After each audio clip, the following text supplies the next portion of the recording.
십자가와 그 그림자 제1편 성서 제1장 어둠 속의 빛. 폭풍에 흔들리는 생애의 바다 위에서 항해하는 모든 이들에게 주님은 하나의 나침반을 주셨는데 바르게 사용하기만 한다면 그것은 그 항해자를 영원한 안식의 폭으로 안전하게 인도해 줄 것이다. 그 나침반은 우리의 최초의 조상들이 그들 자신의 생애만이 아니라 이 아름다운 세계 속에 죄가 들어오도록 허용된 이후에 에덴의 문어기에서 그들에게 주어진 것이다. 그 나침반은 주님께서 사단에게 선고하셨던 다음과 같은 말씀으로 이루어져 있다. 내가 너로 여자와 원수가 되게 하고 너의 후손도 여자의 후손과 원수가 되게 하리니. 창세기 3장 15절. 하나님은 모든 사람의 마음속에 죄에 대한 적개심을 심어주셨는데 주의하기만 한다면 그것은 우리를 의와 영생의 길로 인도해 줄 것이다. 그의 지위나 신분이 어떠하든지 간에 자신의 마음 속에 놓인 하나님의 나침반을 절대적으로 따르는 자마다 누구든지 그리스도를 자신의 구주로 영접하게 될 것이며 하나님의 사랑과 인정해 주시는 빛 가운데로 인도함을 받을 것이다. 요한복음 1장 9절. 우리의 최초의 조상들이 금단의 과실을 따 먹은 결과로 온 땅 위에는 네가 먹는 날에는 정녕 죽으리라는 하나님의 선고에 어두운 그림자가 덮이게 되었다. 창세기 2장 17절. 사망과 부패의 흔적들은 떨어지는 나뭇잎과 시들어가는 꽃잎에서 즉시 보이게 되었다. 죄의 싹은 사망이라는 그 선고를 피할 길은 아무데도 없었다. 로마서 6장 23절. 그러나 하나님께서 사단에게 다음과 같은 선고, 즉 여자의 후손은 네 머리를 상하게 할 것이요 너는 그의 발꿈치를 상하게 할 것이니라 고 선포하셨을 때 한 줄기의 빛이 어둠 속을 뚫고 비치게 되었다. 창세기 3장 15절. 이 말씀은 하나님께서 마음속에 심어주신 죄에 대한 적개심을 간직하는 자들에겐 사망으로부터 피할 길이 있다는 사실을 보여준다. 그들은 살 것이며 사단은 멸망하고 말 것이다. 그러나 사단이 죽음을 당하기 전에 그는 그 여자의 발꿈치를 상하게 할 것이었다. 사단의 멸망은 확실하게 되고 인간의 사망은 영원히 피할 수 있게 하기 위해서 이러한 일은 필수적이었다. 인간이 시험을 당하기 전에 인간에 대한 아버지와 아들의 사랑, 성부와 성자의 사랑은 너무나 컸으므로 만일 인간이 사단의 유혹에 굴복당할 때는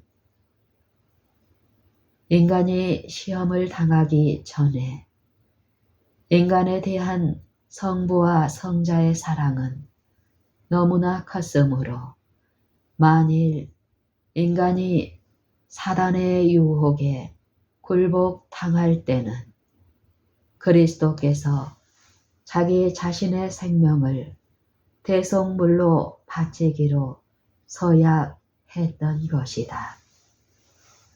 그래서 그리스도는 창세로부터 죽임을 당한 어린 양이 되셨다. 계시록 13장 8절.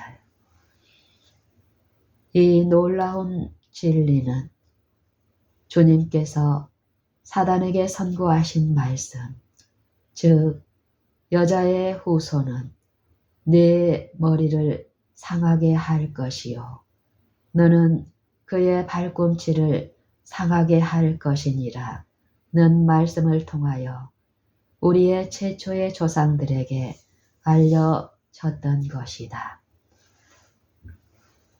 창세기 3장 15절. 죄 없는 하나님의 아들의 생명을 취하게 한 그 죄의 흉악성을 인간으로 하여금 깨달아 알도록 하기 위해서 그는, 즉 죄인은 흠없는 어린 양을 끌고 와서 그 머리 위에 자신의 죄를 고백한 다음 자신의 손으로 그리스도의 생명의 표상인 그 어린 양의 생명을 취하도록 요구되었다. 이 속죄 제물은 불태워졌는데 그것은 그리스도의 죽음을 통하여 모든 죄는 최종적으로 마지막 날의 불로 소멸될 것을 상징하는 것이었다. 말라기 4장 1절로 3절. 죄악의 어두움으로 둘러싸인 인간이 이 놀라운 하늘의 진리를 이해한다는 것은 어려운 일이었다. 하늘 성소로부터 단순한 희생 제물 위에 비춰진 빛의 광선은 의심과 죄로 말미암아 너무나 가리워졌기 때문에 하나님은 그분의 크신 사랑과 자비로 하늘의 모형을 따라 지상 성소를 건축하게 하시고 제사장들을 임명하여 하늘에 있는 것의 모형과 그림자로 봉사하게 하셨다. 히브리서 8장 5절. 이것은 하늘에 한 성소가 있는데 그곳에서 행하는 봉사는 곧 인류의 구원을 위한 것이라는 사실을 인간으로 하여금 깨달아 알도록 하기 위하여 행해진 것이다. 선지자 에레미야는 이 위대한 진리를 깨닫고 나서 영화로우신 보좌여 원시부터 높이 계시며 우리의 성소이시며 라고 감탄하였다. 에레미야 17장 12절. 다윗은 하늘에 있는 하나님의 거처에 대하여 알고 있었으며 후 세대를 위하여 기록하면서 여호와께서 하늘에서 땅을 감찰하셨으니 라고 말하였다. 시편 102편 19절. 신실한 자들이 온 마음을 다하여 하나님을 찾았을 때 그 기도가 여호와의 거룩한 처소 하늘에 상달하였을 그들은 그 기도가 여호와의 거룩한 처소인 하늘에 상달하였음을 그들은 항상 이해하고 있었다.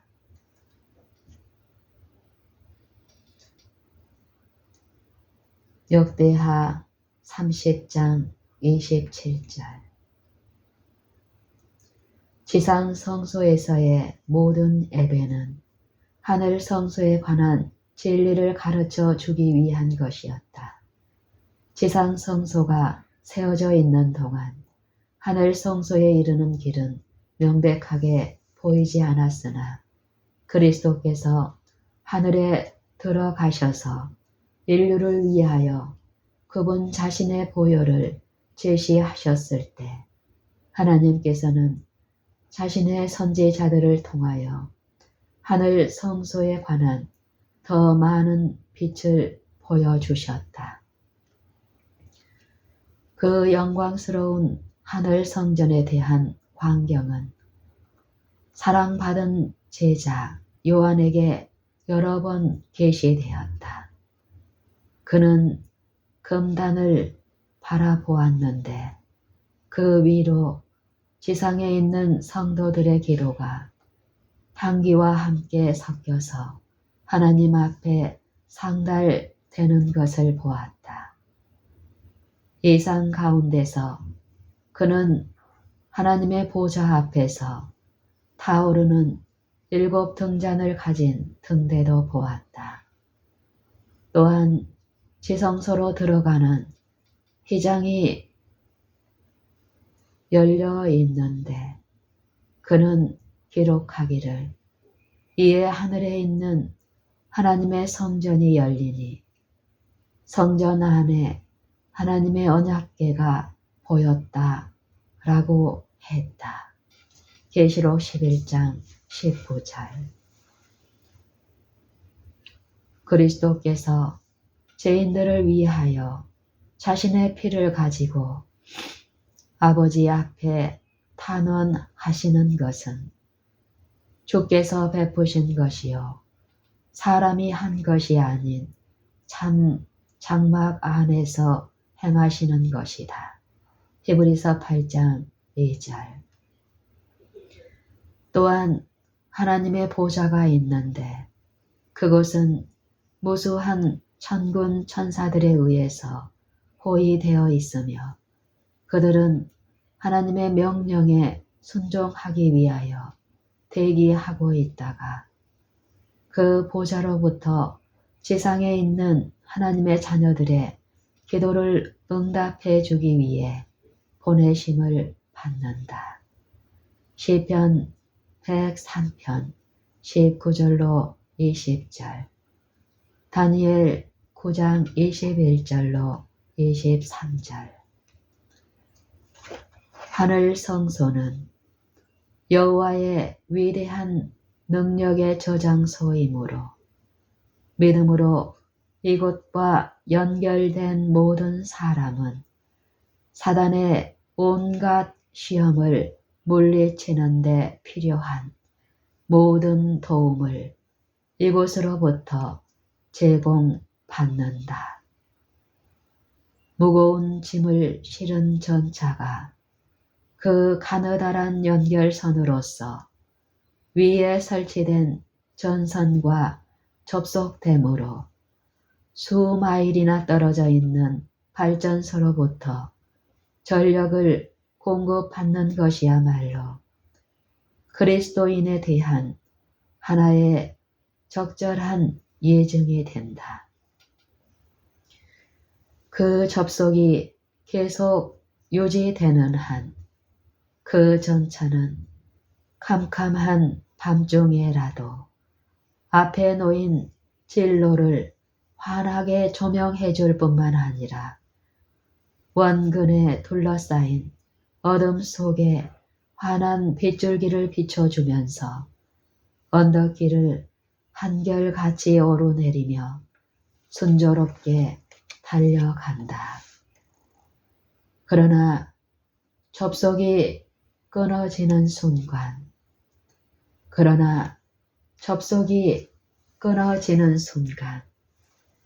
일어나는 변화는 얼마나 심각한 것인가.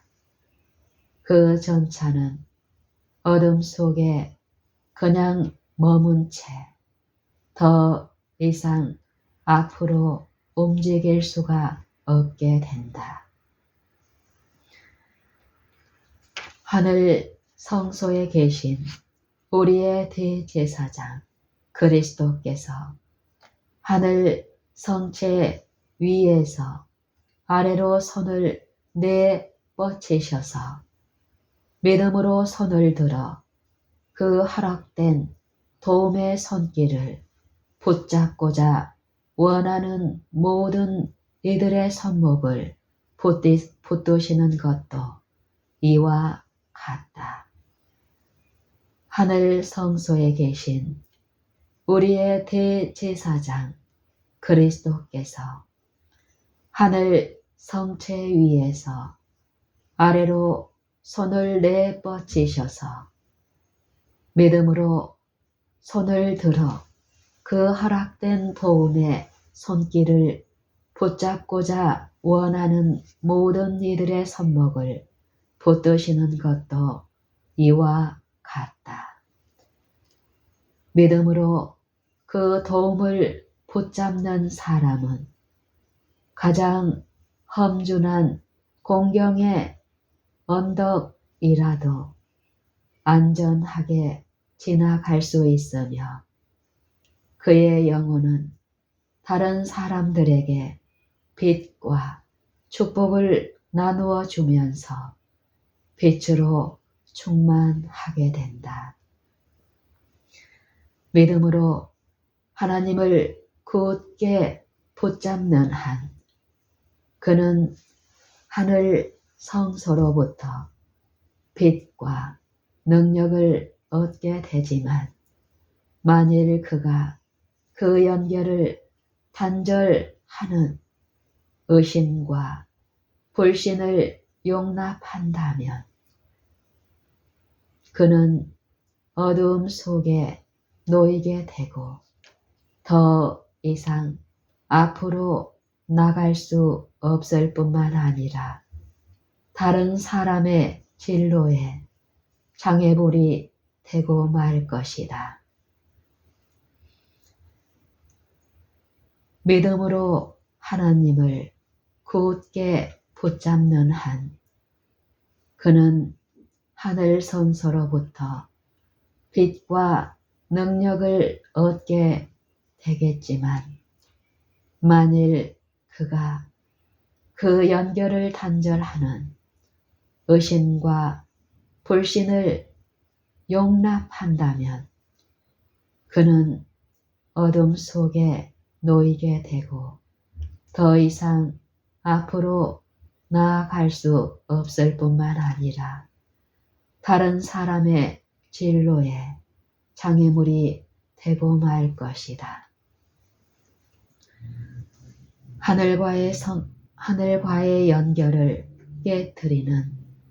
하늘과의 연결을 깨트리는 그 어떤 것도 결코 용납하지 않는 사람은 하늘과의 연결을 깨트리는 그 어떤 것도 결코 용납하지 않는 사람은 바로 가장 높으신 분의 지상 처소가 되는 것이다. 이는 지존무쌍하며 영원히 거하며 거룩하다 이름하는 자가 이같이 말씀하시되 내가 높고 거룩한 곳에 거하며 또한 통회하고 마음이 겸손한 자와 함께 거하나니. 이사야 57장 15절.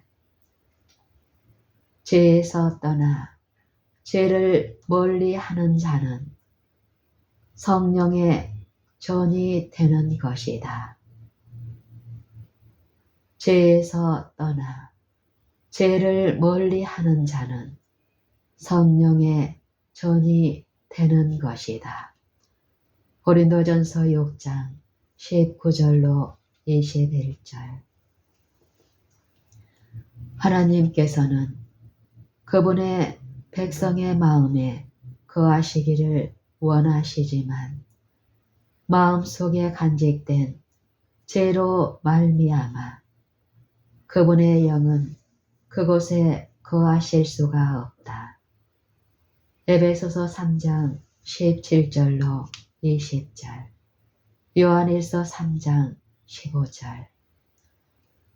그리스도께서 그분 속에 들어와 함께 거하시기 위하여 그는 각 자의 마음 문을 두드리시면서 죄를 의와 바꾸도록 모든 사람에게 호소하고 계신다.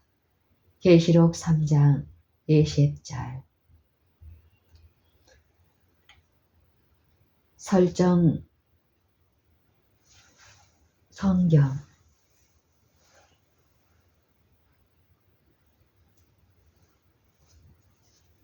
하나님께서는 그분의 백성의 마음에 거하시기를 원하시지만 마음속에 간직된 죄로 말미암아 그분의 영은 그곳에 거하실 수가 없다.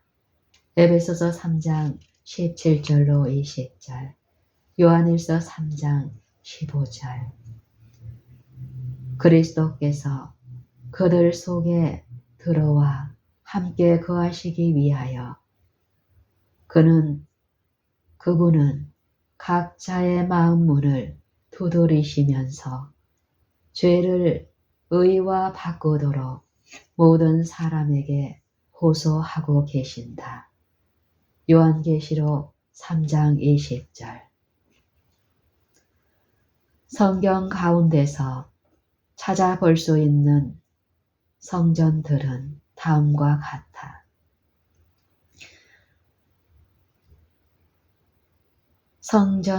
성경에서 찾아볼 수 있는 성전들은 다음과 같이 세 가지가 있는데, 즉 가장 높으신 분의 처소이며 그리스도께서 우리를 위하여 중보하시는 하늘의 성전, 하나님의 성령께서 다스리시며 통치하시는 인간 육체의 성전, 그리고 표상적인 봉사를 수행하던 지상 성전 등이다.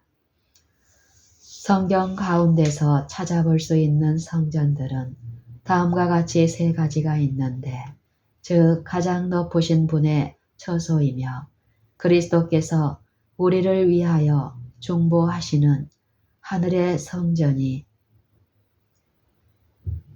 하나이며 하나님의 성령께서 다스리시며 통치하시는 인간 육체의 성전이 그중 또 하나이며, 그리고 표상적인 봉사를 수행하던 지상 성전이 그중 또 하나이다. 이 지상 성전은 하늘에 있는 큰 복으로부터 하나님의 도우심을 받는 방법을 인류에게 가르치기 위하여 고안된 것이며, 하나님께서 계속적으로 그들과 함께 거하심으로 그들을 영화롭게 하실 수가 있었다. 표상과 상징들을 지니고 있는 지상 성전은 다른 방법으로는 관찰할 수 없는 천체들을 볼 수 있게 해주는 망원경의 고성능 렌즈들과도 같다. 이 놀라운 렌즈들이 무식한 자에게는 평범한 유리 아래 불과하겠지만 전체의 불과 사이를 알고자 열망하는 천문학자가 그것들을 통해 바라볼 때는 황홀함으로 가득 차게 된다. 이와 같은 방법으로 말라버리고 생명 없는 예배의 유물들의 집합체로서가 아니라 대예술가의 손에 의해서 놀라운 구속의 경륜에 각기 다른 부분들이 묘사된 하나의 놀라운 예술품 진열장으로서의 지상 성소의 표상적인 봉사를 연구하는 그리스도인은 거기에 계시된 그 아름다움의 놀라움을 금치 못할 것이다. 말하자면 그 화폭에 나타난 표상들은 그분에 대하여 적절하게 묘사해 주고 있다. 그 표상들은 구주의 사랑에 대한 아름다운 이야기를 들려주기 때문에 그것들을 바라볼 때에 바로 그 영혼은 황홀함으로 넘쳐 흐르게 된다. 그는 눈처럼 흰 예복을 입은 제사장이 붉은 수송아지를 거칠고 험한 골짜기로 끌고 가서 그곳에서 죄를 위한 제물로 바치는 그 생생한 모습을 보게 된다. 또한 그는 그 제사장이 그 계곡의 거친 돌 위에 그 송아지의 피를 뿌리는 것을 보게 되는데 그것은 그리스도께서 가장 보잘것없는 그것은 그리스도께서 가장 보잘것없는 자, 참으로 버림받은 자를 위하여 대신 죽으셨다는 그 사실을 가르쳐 주기 위함이었다. 그 누가 그처럼 자비로우신 구주에 대한 사랑을 마음에 간직함이 없이 그 장면을 바라볼 수가 있겠는가.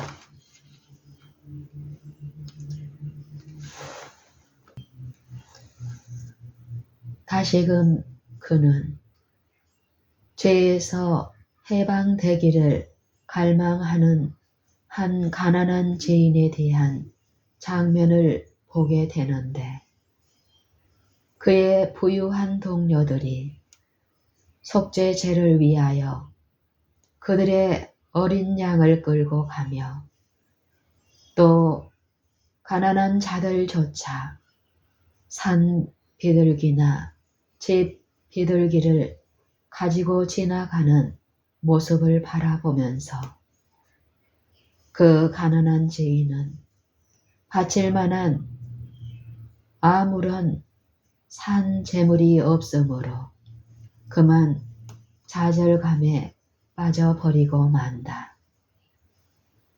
그런데 한 음성이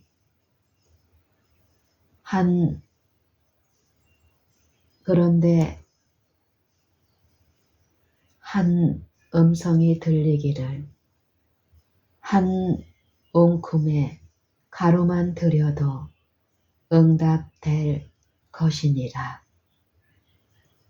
이 음성이 들렸을 때 그의 얼굴에서는 희망의 빛이 감돌게 된다.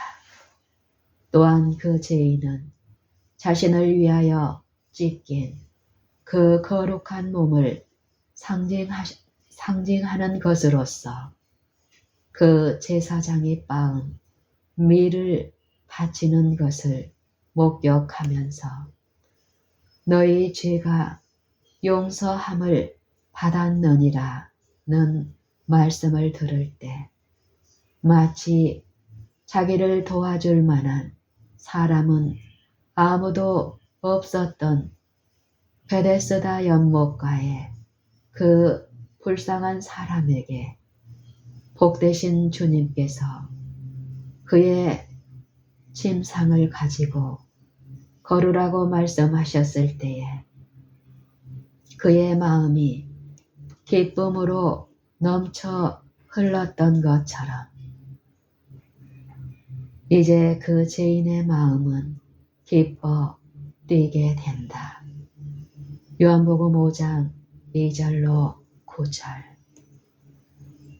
그리스도와 그의 무한하신 사랑에 대하여 더욱 알기를 갈망하는 자가 그 영광스러운 실체에 각각 연결해서 지상 성소의 표상들과 상징들을 연구한다면 그의 영혼은 황홀함으로 도취되고 말 것이다. 그것들은 마치 망원경의 렌즈처럼 복되신 우리 구주의 성품에 기이하신 아름다움, 즉 그 어떤 다른 방법으로는 도무지 나타낼 수 없는 아름다움을 보여줄 것이다.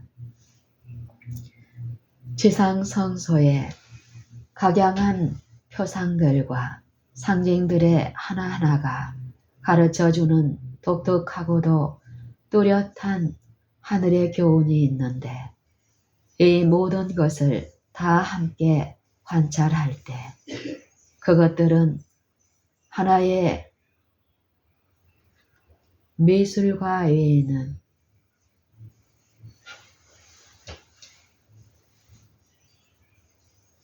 그 어느 누구도 묘사할 수 없는 그것들은 하늘의 미술과 외에는 그 어느 누구도 묘사할 수 없는 그리스도의 거룩한 품성에 대한 놀라운 모자이크를 형성하고 있음을 보게 된다.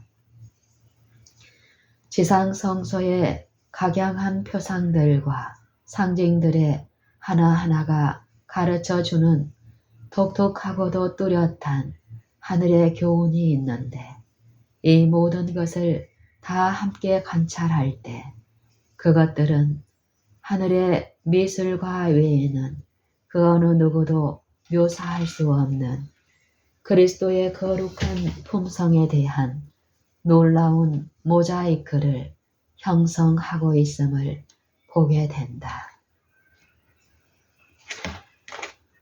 여러 다른 성경 기자들이 붙인 하늘 성소에 대한 명칭들. 솔로몬은 역대하 6장 39절에서 주의 계신 곳, 다윗은 시편 48편 3절에서 궁중이라 하였으며 시편 11편 4절에서 그 성전이라 하였고 요한은 계시록 11장 19절에서 하늘에 있는 하나님의 성전이라 하였고 이사야는 이사야 63장 15절에서 주의 거룩하시고 영화로운 처소라 하였고 바울은 히브리서 8장 2절에서 주께서 베푸신 참 장막이라 하였으며 요한은 요한복음 14장 2절에서 내 아버지 집이라 하였고 다윗은 시편 33편 14절에서 그 거룩한 초소라 하였고 에레미야는 에레미야 25장 30절에서 그 거룩한 처소라 하였으며, 바울은 히브리서 8장 2절과 9장 8절에서 성소, 가장 거룩한 곳이라 하였다. 지상 성소에 대한 명칭들. 히브리서 9장 1절에서 세상에 속한 성소, 히브리서 9장 8절에서 첫 장막, 히브리서 9장 9절에서 현재까지의 비유, 히브리서 9장 23절에서 하늘에 있는 것들의 모형, 히브리서 10장 1절에서 참 형상이 아닌 것, 히브리서 9장 24절에서 손으로 만든 성소, 히브리서 9장 24절에서 참것의 그림자, 고린도전서 9장 13절에서 성전이라 하였다. 그리스도인의 몸이 성전이라 일컬어짐. 예수께서 대답하여 가라사대, 너희가 이 성전을 헐라. 내가 사흘 동안에 일으키리라. 그러나 예수는 성전된 자기 육체를 가리켜 말씀하신 것이라. 요한복음 2장 19절 21절. 너희 몸은 너희가 하나님께로부터 받은 바 너희 가운데 계신 성령의 전인 줄을 알지 못하느냐. 고린도전서 6장 19절. 누구든지 하나님의 성전을 더럽히면 하나님이 그 사람을 멸하시리라. 하나님의 성전은 거룩하니 너희도 거룩하니라. 고린도전서 3장 17절.